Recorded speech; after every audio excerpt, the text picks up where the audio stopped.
क्या प्रेगनेंसी के ऐसे कुछ शुरुआती लक्षण होते हैं जिससे ये पता लग सके कि आप प्रेग्नेंट हो।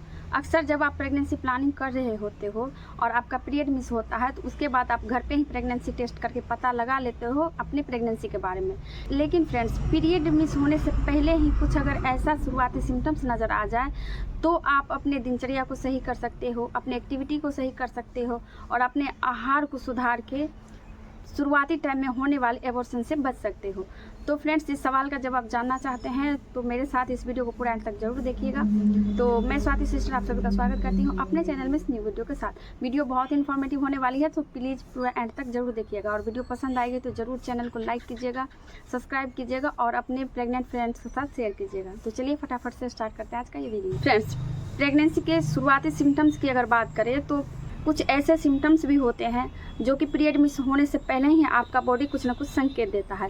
तो आज उसके बारे में जानते हैं कि आपका बॉडी जो है पीरियड मिस होने से पहले ऐसे क्या सिम्टम्स और लक्षण नज़र आते हैं आपके बॉडी में जिससे आप अंदाज़ा लगा सकते हो कि आप प्रेग्नेंट हो चुकी हैं और आप कंसीव कर चुकी हो।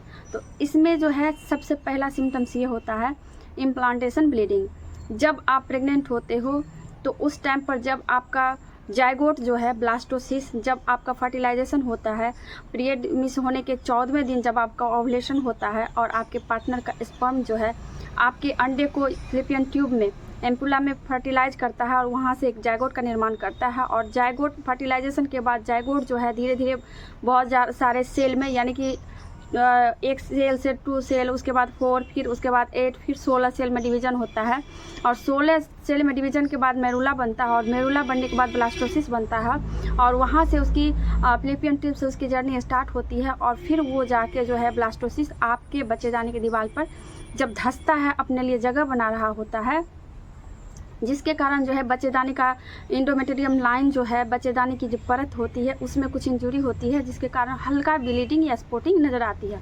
और इसके साथ ही आपको इम्प्लांटेशन पेन भी नज़र आएगा, जैसे जगह बना रहा होता है तो या तो नाभि के नीचे पे पेन होगा, एक सुई चुभने जैसा, या फिर राइट साइड या फिर लेफ्ट साइड, अकॉर्डिंग टू आपका जो है यूट्रस में जायगोट कहाँ पे धंस रहा है उस हिसाब से। अगर अपर साइड में होगा तो नाभि के पास होगा, लेफ्ट होगा तो लेफ्ट, राइट होगा, एंटीरियर पोस्टीरियर, जिस साइड भी आपका इम्प्लांट होगा उस साइड हल्का सा पेन होगा।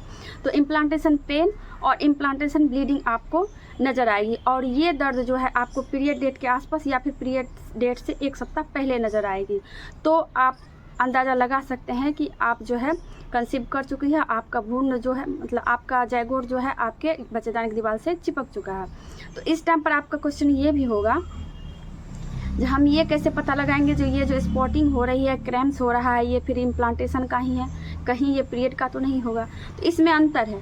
पीरियड आपको होता आ रहा है तो पीरियड का क्रैम्प्स जो होगा ये कंटिन्यूअस रहेगा। पीरियड का पेन ऐसा होगा कि कभी कभार आपको पेन किलर भी लेना पड़ सकता है, मेफ्टास लेना पड़ सकता है। लेकिन ये जो इम्प्लांटेशन पेन होगी तो इसमें आपको कोई मेडिसिन लेने की ज़रूरत नहीं होगी। और ब्लड फ्लो की बात करें तो इम्प्लांटेशन ब्लीडिंग जो होगी उसमें जो है हल्का सा ड्रॉप जैसा बूंद होगा और हल्के पिंक या गुलाबी या ब्लैक कलर की हो सकती है और आपका जो है ये 1 से 2 दिन के बाद ख़त्म हो जाएगा। मगर आपका पीरियड जो होगा तो पीरियड में आपको जो है ब्लड फ्लो धीरे धीरे बढ़ता जाएगा और 1 से 2 दिन में ख़त्म नहीं होगी, इसमें 3 से 4 दिन के बाद ख़त्म होता है। तो इस तरह आप अंदाज़ा लगा सकते हैं, अंतर कर सकते हैं इम्प्लांटेशन ब्लीडिंग पेन में और फिर पीरियड का दर्द और ब्लीडिंग में। दूसरा सिम्टम्स होता है अर्ली प्रेगनेंसी के वाइट डिस्चार्ज ज़्यादा बढ़ जाना। जब आपका जायगोट आपके बच्चेदानी में चिपक रहा होता है तो एक प्रोजेस्टेरोन हार्मोन्स का लेवल बढ़ जाता है, जिसके कारण, क्योंकि प्रोजेस्टेरोन जो है ना आपके बेबी को पूरा ग्रो करने में बहुत ज़्यादा मदद मिलती है और एचसीजी हार्मोन्स का भी मात्रा बढ़ जाता है, जिसके कारण जो है आपको वाइट डिस्चार्ज ज़्यादा हो सकती है। अगर वाइट डिस्चार्ज में आपको गंदी बदबू नहीं है, इचिंग नहीं हो रही है, वहाँ पे दाने नहीं हो रहे हैं तो ये बिल्कुल ही नॉर्मल है। लेकिन वाइट डिस्चार्ज में अगर आपको दाने हैं, इचिंग है, खुजली है, स्मेल है, गंदी बदबू आ रही है या फिर वाइट डिस्चार्ज जो है वाइट कलर का ना होके ब्राउन कलर का है या फिर ग्रीन कलर का है तो ऐसे में ये इन्फेक्शन का कारण हो सकता है। तब आप अपने डॉक्टर से मिलें। तीसरा सिम्टम्स जो सबसे ज़्यादा देखा गया है छाती, यानी कि ब्रेस्ट में जो है बहुत ज़्यादा भारीपन होगा और उसमें दर्द महसूस होगी। जब आपका बच्चेदानी में चिपक जाएगा तब आपको क्या होगा, हार्मोन्स के सडनली ऊपर नीचे होगा और हार्मोन्स के इम्बैलेंस की वजह से आपके छाती में दर्द रह सकता है। ऐसा लगेगा जैसे छूने के बाद भी बहुत ज़्यादा दर्द आएगा, ऐसा लगेगा जैसे प्राण चला गया और एरियोला जो काला वाला भाग होता है वहाँ पे कुछ दाने दाने जैसा निकल आएगा। तो ये भी एक सिम्टम्स होते हैं जो कि आपको पीरियड मिस होने से पहले ही नज़र आ सकते हैं। नेक्स्ट सिम्टम्स है आपको चक्कर आएगा, थकान लगेगी, जी मिचलाएगा जिसको नोजिया कहते हैं, उल्टी जैसा मन करेगा लेकिन उल्टी होगा नहीं। और साथ ही ये भी देखा गया है कि आप दिन भर जो एक्टिव रहते थे आपको थकान आएगा, बहुत ज़्यादा नींद आएगा, आपको सोने का मन करेगा, कोई भी काम करने में मन नहीं लगेगा, सुस्ती सा लगेगा। और एक